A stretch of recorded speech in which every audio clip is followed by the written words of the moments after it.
My parents forced me to shed weight for my sister's wedding, but after my jaw-dropping transformation, they couldn't stand my success. Mom forced me to lose weight for Tiffany's wedding, but after my transformation, Mom couldn't handle my success. Growing up, I was always an overweight child. I was always bigger than most of the other kids in kindergarten. While my peers were still figuring out what made them unique, my size was already something that stood out. As I grew older, the weight I carried became more noticeable. By high school, I was undeniably overweight, and my shape served as a constant reminder of how different I was. College wasn't much better. While some of my peers were discovering who they were or exploring new parts of themselves, I was still stuck in the same identity, overweight and occasionally struggling with it. Being the bigger kid wasn't easy. It exposed me to continuous ridicule, mockery, and nasty comments from people who didn't care to understand me. I was bullied more than I want to remember. Classmates teased me relentlessly, and their insults gnawed at me, creating deep insecurities that seemed impossible to shake. They'd call me names, crack cruel jokes, and I was often the punchline. I was always singled out, as if I were undeserving of affection or companionship. I was excluded from games, parties, and social gatherings, always on the outside, watching others live out the typical childhood and adolescent experiences I could never reach. These years of bullying shaped how I saw myself and interacted with the world. I felt out of place, so I found comfort in books. I buried myself in literature and stories that allowed me to escape the harshness of my daily life. Books never judged me or ridiculed me. I became known as the nerd, a label I didn't particularly enjoy. Tiffany, my younger sister, was very different from me. She was just a year younger, with an effortless charm that naturally attracted others. Tiffany thrived in social situations, while I was shy and reserved. She had a captivating personality. Tiffany could walk into a room and immediately make everyone smile, laugh, and be fascinated by her. She didn't just make friends easily, it seemed like she had a special gift for drawing people to her, almost as if she were the sun around which everyone gravitated. Despite our differences, I loved Tiffany. I took my role as her older sister seriously and felt fiercely protective whenever she needed me. When Tiffany started attending the same high school as me, I was thrilled. At first, being Tiffany's older sister made me proud, as if I had a special place in her life. But as Tiffany got older, things started to change. As Tiffany settled into high school and built her own personality, I noticed how she began to see me differently. She started noticing how different we were and how we were treated differently. While I was the quiet, bookish type, Tiffany was vivacious and popular, quickly fitting in with the cool crowd. I saw how Tiffany started to recognize my eccentricities and insecurities, which made me seem less cool. Tiffany began distancing herself from me, seeking new friends. It hurt deeply. It was painful to realize that my own sister saw me as inferior.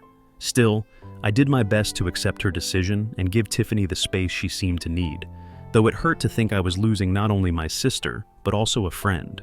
Slowly, Tiffany stopped ignoring me altogether and began hanging out with others who made me feel like an outcast. Tiffany and her friends would seize every opportunity to humiliate me. Whenever we crossed paths in the halls or at lunch, they'd mock me in front of other students, or, worse, try to trip me as I passed by with my lunch tray just to get a laugh. It felt like I was losing Tiffany not to new people, but to the same teasing and cruelty I had endured for so long. I was always on edge, trying to avoid not just the criticism of my peers, but also the humiliation from my own sister. It was incredibly painful, especially since it came from someone I had always admired and looked up to. When Tiffany invited her friends over, they would all gang up on me at home. They would rush into my room without knocking, then laugh and gesture to my body. They'd fling insults like geek and fatty at me like they were nothing. I felt like a zoo animal, as if I were their source of entertainment.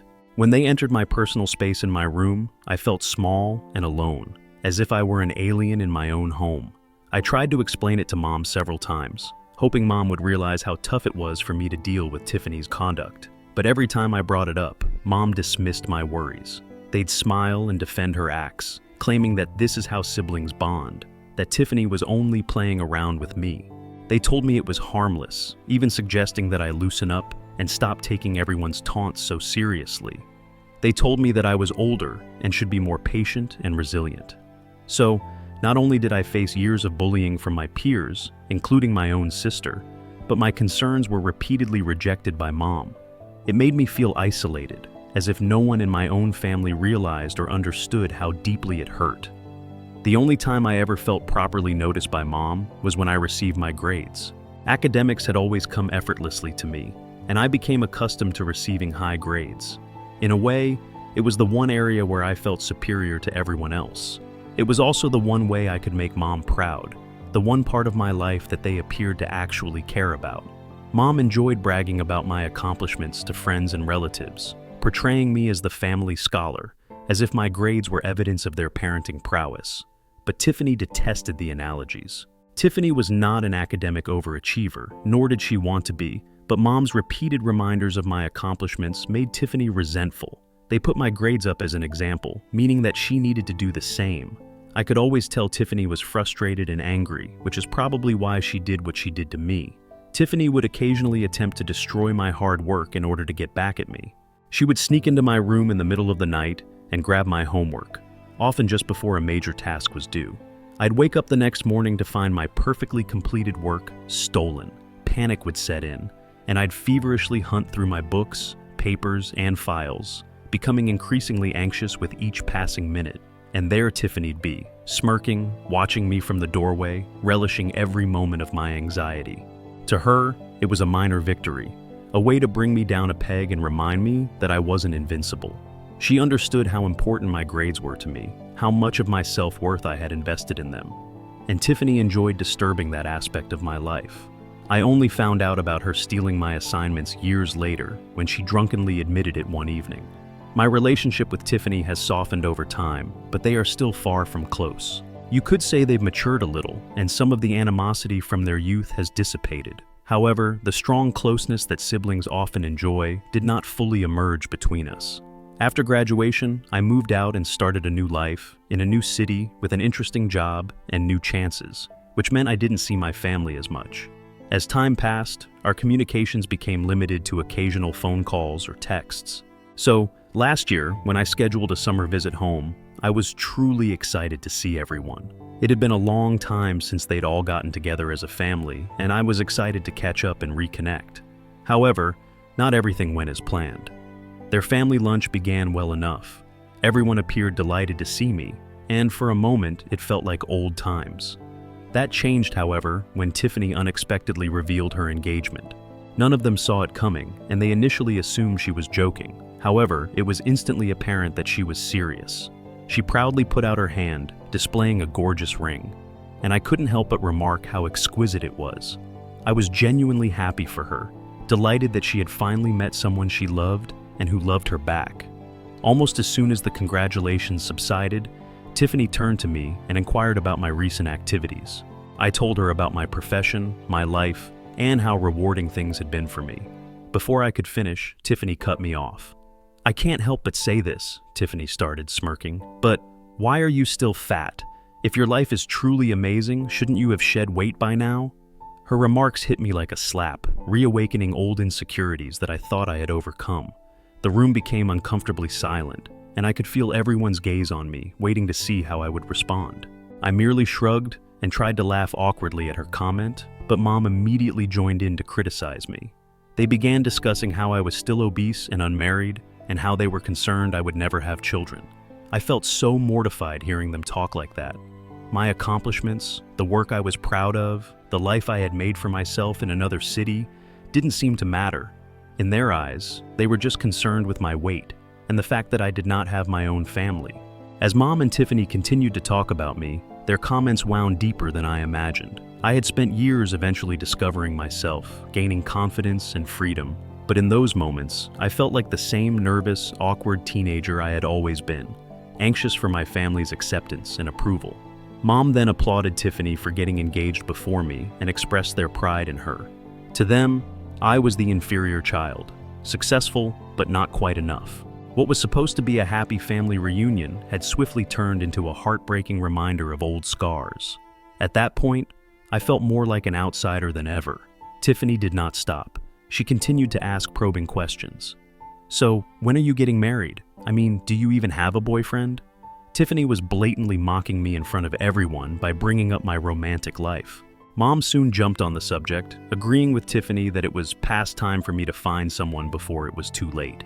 They pointed out how Tiffany, being younger, was settling down before me, whilst I, the older one, was wasting my life away at work. I attempted to argue that I liked my life the way it was, that my work and freedom provided me with fulfillment.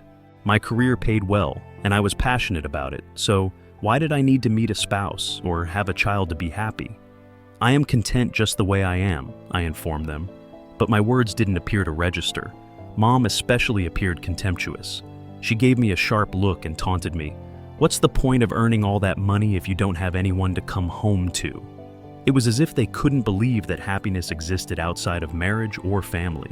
Sitting there, I had the typical feeling of being misunderstood, that my life choices were disregarded. This was my family, and they were supposed to know me best. However, they appeared to be preoccupied with a different definition of happiness than mine. I had come home seeking connection and warmth, but instead got judgment and taunts. Tiffany then smirked and added, "I expect you to at least have a +1 by the time Tiffany's wedding rolls around." Tiffany chuckled and kept going. "I don't want people thinking my sister is some old, miserable woman all alone while Tiffany's getting married." The comment stung. I simply shook my head and assured her I'd try. That's when Dad spoke out again matter-of-factly. "Tiffany's wedding is almost a year away. Even if you can't find a partner, you could at least try to lose weight and look more presentable for her wedding." They suggested that if I reduced weight, it would be simpler for me to attract a partner. Tiffany enthusiastically agreed with them. "Yeah, I want you to lose a few pounds at least," Tiffany remarked nonchalantly, as if Tiffany was doing me a favor. I sat there astonished and humiliated, with an aching that I hadn't felt in years. How could my relatives talk to me like this? Did I truly deserve their hateful words simply because I was overweight? Was I not meant to have feelings because I was fat? I was a normal person just like them. I functioned like everyone else. I never considered my weight as an impediment, so why did they? I'd even dated men who liked me just the way I was, but Mom and Tiffany made it sound like my weight was preventing me from finding love, or men approaching me, which wasn't even true. I wanted to defend myself and tell them how terrible their statements were, but I felt frozen, unable to find the correct words. Their statements took me back to high school, to the agonizing times when my weight made me a target. I despised how nonchalantly my family brought up my deepest concerns, without considering how they made me feel. So, I sat there, holding in my pain, and let the topic go to anything else. When I returned home from my trip to see my family, I pushed myself into reducing weight with a zeal I had not realized I possessed. It began as a way to prove something to my family, but it gradually grew very personal. I joined a gym, followed a rigorous diet, and even hired a personal trainer, Maria. Maria has been a lifesaver. After going through her own change from overweight to healthy weight, she knew just how to assist me through a path tailored particularly for me. She created a routine specific to my goals and encouraged me every step of the way, reminding me to give myself grace when I stumbled. This time, everything seemed to click. I started losing weight steadily, and as the pounds came off, I felt lighter, not just physically, but also mentally. For the first time in my life, I began to feel and appear different. My confidence increased quickly. I used to assume that decreasing weight wouldn't have much of an influence, but it has. People see me differently today. Strangers are nicer and more attentive. Friends and colleagues see me with fresh respect. I can't deny that this seems like a validation I've never gotten before. It's as if I've suddenly become more noticeable than I was before. My new body brought a new sense of style. I overhauled my entire wardrobe, filling it with items I had only fantasized about wearing. I even opted for a full hair makeover, attempting a daring and trendy style that I would have been too afraid to try in the past. Perhaps it seems expensive, but I've never felt so good. I look in the mirror now and don't recognize the person staring back. It's like meeting a version of myself that I never knew existed. I'm proud of how far I've come, not just because I lost weight, but also because I gained confidence and self-assurance. With Tiffany's wedding just 2 weeks away, my family has invited me to fly down and join them for lunch next week to finalize the plans for her special day. But I don't feel like returning home. I don't want my family to ridicule me again or make me feel tiny, especially now that I'm finally feeling good about myself for the first time in a long time. I don't want to go to Tiffany's wedding anymore because of how she and Mom have treated me, but I know if I don't go, they'll be furious and give me a long lecture about how family is family and how no matter how heartbroken I am, I must be present for Tiffany's big day. So, AITA, what happens if I do not attend my sister's wedding? Update 1. Wow. I'm overwhelmed by everyone's response. Some of your proposals are truly humorous. I can't believe you're encouraging me to show up and mess with my sister now that I've lost so much weight. Growing up as a fat kid had a negative impact on my self-esteem, particularly in terms of how I perceived myself. I struggled with self-doubt for a long time, always believing that I wasn't good enough or didn't measure up to others. But reading all of your responses has been a game changer. It's as if you've helped me see myself in a completely new light, and I'm finally starting to feel more confident than I ever have. In fact, I'm seriously considering turning up to my family's lunch and shocking them. They haven't seen me in a long time, and since I don't use social media, they have no idea how much weight I've dropped. It will be interesting to witness their reactions. Update 2. Okay, Reddit, you're not prepared for this update. Grab some popcorn because things are about to get exciting. I decided to fly down to join my family for lunch. As I previously stated, I believed that when they saw me, they would be proud of the transformation I had undergone. After all, they were the ones who pushed me into it in the first place. Surely they'd be overjoyed to see the positive improvements in me and finally recognize the effort I'd put in. When I walked into my parents' house, their jaws absolutely dropped. They looked at me stunned, as if they couldn't believe I was the same person. After a time, they stammered, wondering if it was actually me. I gave them a big hug, thrilled with their reaction. They continually complimented my appearance, saying how beautiful I looked and how they couldn't believe it was me. However, when Tiffany came, the situation changed. She didn't notice me at first, disregarding me as if I were invisible, as she had done so many times before. But when I rose up to greet her, she did a double take, her eyes widening with surprise. She gave an odd, almost forced laugh before reaching over and pushing her fingers on my stomach wide-eyed, as if she wanted proof that I had truly dropped all of that weight. Me laughed at her reaction and explained that they too couldn't believe it at first. As they settled in for lunch, the subject turned to my makeover. Tiffany and me bombarded me with questions about how I had done it, marveling at how different I appeared. Their voices were full of surprise, as if they had never imagined I could look any other way. Tiffany, in particular, kept saying that she had never anticipated me to alter so dramatically after dropping weight. Then Tiffany dropped this gem. When Mom first asked you to lose weight, Mom never expected you to look this pretty. Mom didn't even know you had that jawline and those ankles beneath all that fat. I hesitated, attempting to maintain my cool, and smiled at her before reminding her, "Tiffany, I've always been pretty. Losing weight just enhanced my features." Tiffany, on the other hand, contended that there was something more about me that was distinct. Then she had the courage to ask, "Did you have some surgeries done on yourself? Because there's no way you look this good by yourself." I could feel my blood starting to boil, the hubris to believe that I required surgery to look attractive when, in fact, I had worked so hard to get my current appearance. I looked her directly in the eyes and replied, "Wow, Tiffany, it's amazing that you think that little of me. No surgery, just a lot of hard work and self-love. Something you might want to try sometime." Tiffany's expression changed from surprise to displeasure, but I didn't care. It felt amazing to finally say something and put her in her place. Before she could react, me jumped in, attempting to smooth things over in their own way. "You shouldn't be offended," me replied. "The three of us have just never seen you look this way before. Honestly, you look even more beautiful now than Tiffany does, and she's the one getting married."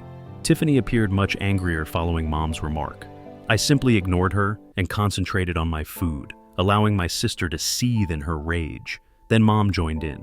"You know, Jessica was thinking, maybe you should go back to your original hair color. Mom think you'd look even better with your natural shade. This blonde look makes you stand out too much. And maybe you should just go back to your old look." Tiffany and Dad quickly agreed with her. Dad concurred with Mom and said, "Tiffany has always been the blonde daughter of the family, and you were the brunette, so it would be a good idea for you to go back to your original hair color. It might make you look more like yourself." Hearing their statements, I was taken aback. It suddenly felt like the three of them were ganging up on me, trying to bring me down. Maria had suggested I change my hair color to blonde because it better matched my skin tone and complexion. It had nothing to do with trying to overshadow or outdo my sister. I could see why Tiffany was jealous of me. I looked nice now, but I couldn't understand why my parents were so unhappy with me. It was as if they wanted to turn me back into who I used to be, even though they had initially wanted me to be more presentable for Tiffany's upcoming wedding. But now that I had changed, they couldn't accept who I had become. Instead of celebrating my progress, they wanted to tear me down. Finally, I snapped at Mom. "What's your problem? Why can't I be blonde too? Does Tiffany's sister own that color or something?" I paused, frustration building inside me. "No, she doesn't. I can be blonde or brunette. It's my choice. Why does it matter to you so much?" I just couldn't understand why they were so obsessed with me returning to my old self, as if my appearance had to reflect who I was before. Mom scoffed at me, accusing me of intentionally trying to undermine Tiffany's wedding by making myself stand out with my appearance. Tiffany joined in, saying, "With your weight loss, you're already going to stand out, so do you really need to take my hair color too?" Dad, as usual, agreed with them, telling me I was being difficult for no reason and that, as Tiffany's sister, I should be more understanding. I couldn't believe what I was hearing. This wasn't about taking anything from anyone. It was about having the freedom to do what made me happy. But instead of supporting me, they were all worried about how it would make Tiffany uncomfortable. "You know what? I'm done with this," I muttered, the words almost burning as they left my mouth. "The three of you are so consumed by your own negativity that you can't even accept that I've changed. The truth is, I've always been amazing just the way I am, but none of you ever saw it. Now, even after I've lost weight, it's still not good enough for you. No matter what I do, it's never enough." I took a moment to let the weight of what I just said settle. They just stared at me, but it didn't matter. I was done holding back. "Since you all love giving me unsolicited advice, it's time I give you some," I said, my voice rising. I turned to Mom first, the words flowing out like a dam breaking. "Mom, I really hate how loose the skin around your eyes and lips is. They droop on one side when you laugh. I can't help but notice your crooked teeth, and honestly, it's just disgusting to me." I gave her a moment to react before turning to Dad. "Dad," I said, my voice firm, "you're bald. You really don't have the right to say anything about anyone's hair or their hair color. How are you going to criticize someone's looks when you can't even keep a full head of hair?" I saw his face stiffen, but I wasn't done yet. Finally, I turned to Tiffany. "And you, don't ever talk down to me again. Between the two of us, I've always been the better-looking sibling, but now that I've lost all this weight, you look even bigger than me. Just look at those chubby arms of yours." Tiffany's face turned bright red, and she looked as though she might cry. I raised my glass, downed it in one go, and walked out with a smirk, leaving them all stunned and speechless. I had said everything I needed to say. I couldn't believe those words had come out of my mouth, but I didn't regret them one bit. They deserved to be humiliated after years of criticism. After lunch, I flew directly back home. I wasn't going to stay and attend Tiffany's wedding. Since then, my phone has been flooded with voicemails and texts from Mom and Tiffany, calling me disrespectful and foul-mouthed for how I spoke to them and for leaving. Mom even insisted that I fly back down to attend Tiffany's wedding, because it wouldn't look good to her in-laws if I didn't. Update 3. So, I ended up skipping Tiffany's wedding, thanks to all of your suggestions. Instead of going home to attend, I decided to treat myself to an impromptu staycation at a 5-star resort. Honestly, it was one of the best decisions I've made in a long time. I spent the weekend doing whatever made me happy. No drama, no pressure, just pure enjoyment. I treated myself to a spa day, binge-watched my favorite shows, and even visited some new places in the city I had been wanting to see. I've also blocked my relatives so they can't contact me anymore. I'm tired of being bullied by them, and I want to avoid all their toxic drama. Right now, my main focus is on self-care.